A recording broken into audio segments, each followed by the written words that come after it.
Ever wonder why your wallet feels lighter at the end of the week, yet you can't quite remember where the money went? Today, we're digging into the real talk, money and saving, with a bunch of phrases you'll use every day. And we're not just listing vocabulary. We'll swap stories, share smart tips, and even poke a little fun at our own spending habits.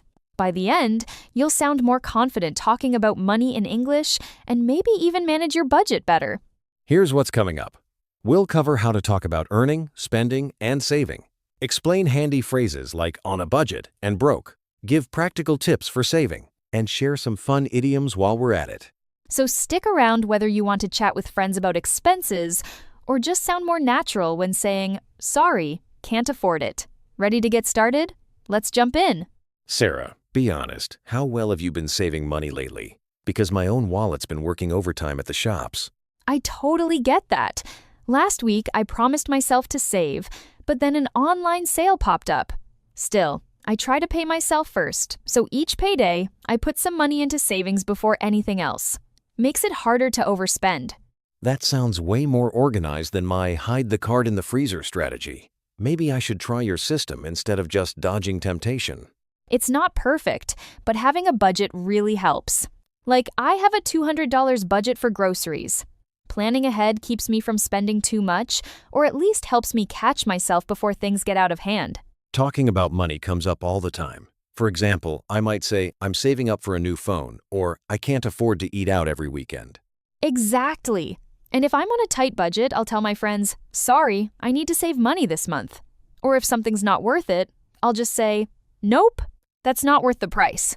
Also, when money gets really tight, I end up saying, I'm broke.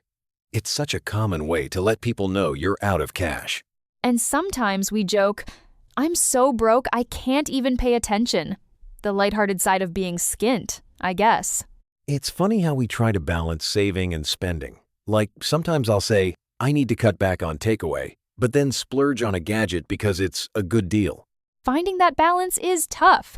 If I do treat myself, I use that phrase, I treated myself to a nice dinner, but I try not to go overboard. It's all about staying within your budget and not letting those little treats wreck your savings plan. Yeah.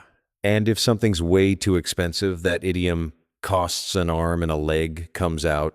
Sometimes you have to just say, no thanks. It's not worth it. Totally. And if someone asks, can you afford that? It's okay to say, not right now. I need to save up.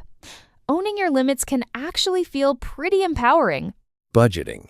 Never the most exciting topic, but so important. I try to keep track of my expenses, even just using a simple app. It's a wake-up call when you see where your money really goes. I do that too, especially if money is tight. Tracking means I notice patterns, like spending too much on coffee. Then I can say, I need to cut back.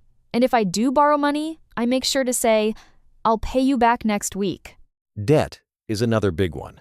If you're using credit cards, it's easy to end up in debt. I always try to pay off my debt quickly. The phrase pay off debt just means making your debt zero. And keeping a rainy day fund just a little saved each month helps a lot with surprise expenses. Learning these phrases makes talking about money a lot less stressful. Let's make these phrases stick. What are you saving up for right now? For me, I'm trying to cut back on takeaway food so I can save for a trip. My current goal is to save up for a camera. I'm all about photography these days. Honestly, whatever your goal, practicing these phrases out loud helps you sound natural and confident. And if you're not sure what to say, just start simple. I'm on a tight budget because, or my savings goal is. Even small sentences make a difference. Plus, sharing your goals with friends keeps you motivated. And who knows, you might learn a cool savings tip from someone else while you're at it. Let's wrap up with 3 takeaways. First, even little savings add up. A few coins here and there can turn into a rainy day fund. Second, don't be afraid to set a budget and say no when you need to. It's your money, and healthy boundaries keep your finances on track. Third, practice talking about money in English. The more you use phrases like on a budget, can't afford, or treat myself, the easier it gets. Here's your action step. Pick one phrase from today and use it in a real conversation this week.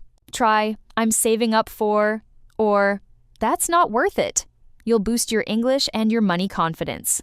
Thanks for listening to the Jimmy English Podcast. If you found this useful, hit subscribe and share your own money-saving goals with us. We read every comment. Keep practicing both your English and your money habits. Until next time, keep learning, keep saving, and treat yourself to a little progress each day. Bye, everyone.